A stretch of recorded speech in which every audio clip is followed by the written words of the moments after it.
السلام عليكم ورحمة الله وبركاته. النهاردة فيديو تفريزات رمضان، كل سنة وانتم طيبين. في الفيديو ده هقولك الخضروات اللي انتي هتحتاجيها، وطبعا عشان احنا في موسم الحاجات ديت عشان تلحقي تعمليها قبل الشهر لو ما كنتيش عملتيها، وهقولك ازاي طريقة الحفظ. وطبعا واحنا بنعمل برضو واحنا شغالين هنعمل احلى مطرمان مخلي الليمون العصفر. اول حاجة كده طبعا الفاصوليا الخضراء متوفرة طبعا الايام ديت وارخص من المجففة. هتجيبي الفاصوليا وتقطعي طبعا الجزء اللي تحت والجزء اللي فوق بالحجم اللي انتي بتحبيه. تمام. بعد ما تخلصيها انت طبعا بتكوني غسلاها كويس جدا ومصفياها في مصفى قبل التقطيع.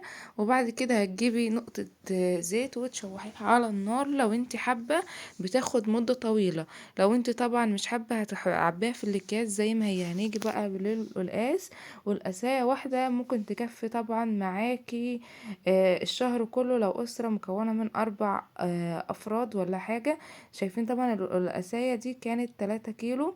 هتعمل معايا كمية كبيرة. هتجيبي طبعا القلقاسية تقطعي الجزء اللي من هنا والجزء من هنا.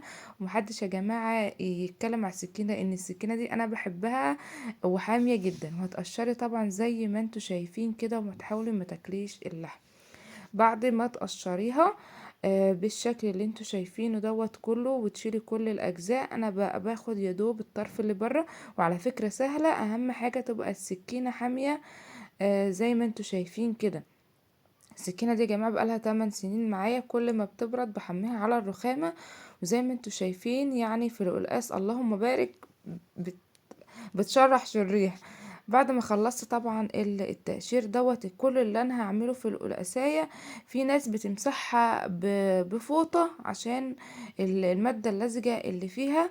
وطبعا دي طريقة كويسة جدا عشان ما تطلعش طبعا المادة اللي فيها. بس انا هاخدها شطفة بسيطة تحت الحنفية، اشيل بس الحاجات ديت. هروح اخدها شطفة تحت الحنفية، واجي برضو بالسكينة واقطع صوابع زي ما انتوا شايفين كده. بعد ما اقطع حلقات والصوابع اعملها مكعبات في اسرع وقت هتكوني مخلصة القلقاسة ومش هتاخد معاك. واهم حاجة تجيب القلقاسة تكون طازة. طبعا ادي الكمية اللي طبعا اللي احنا عملناها، وهخلصها واحطها في الاكياس. ودي طبعا السلق اغسله كويس وانشفه واجيب المخرطة هقطعه كده. طبعا انا على صفيت المية منه على الصينية، بقيت بعمل بالمعلقة واصفي منه. واجي هنا طبعا كل كيس قلقاس انا عملته هاخد طبعا بالسكينة ليه كيس سلق. وهنا بحمي السكينة طبعا يا جماعة، السكينة باظت ان انا بحميها على البوتاجاز والزق بيها الاكياس زي ما انتوا شايفين. طبعا انا خلصت كده. هاجي هنا بقى الفلفل الالوان كان متوفر برضو عندي، ده بينفعني ان انا في الشاورما في مكرونة البشاميل اطلع بالقطعة واحطها فيها، مش بتخليني اخد وقت في رمضان زي ما انتوا شايفين.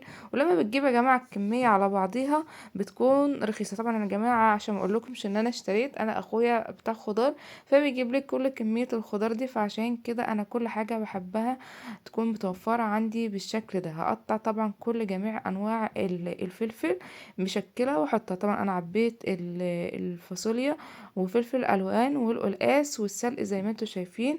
هاجي برضو السبانخ هغسلها كويس جدا يا جماعة، واشيل الجزء اللي تحت واحطها على فوطة تتصفى بعد ما كنا قعدتها حبة اكتر. وهقطعها قطع طبعا وهعبيها. طبعا بس الوقت التصوير ان هي اتقطعت مني. وهفرغ اهم حاجة كل كيس احط فيه اي حاجة افرغ منه الهواء كويس جدا عشان ياخد مادة حفظ. طبعا دول كلهم ما خدوش معايا يا جماعة، والله العظيم ما خدوش معايا نص ساعة. انا خلصت كل ده. انا بحب اعمل حاجة بالليل والعيال نايمة ما بتاخدش معايا وقت طبعا. وانا كنت بقطع الحاجات ديت كنت غسلت برضو، كان عندي طماطم كنت غسلتها.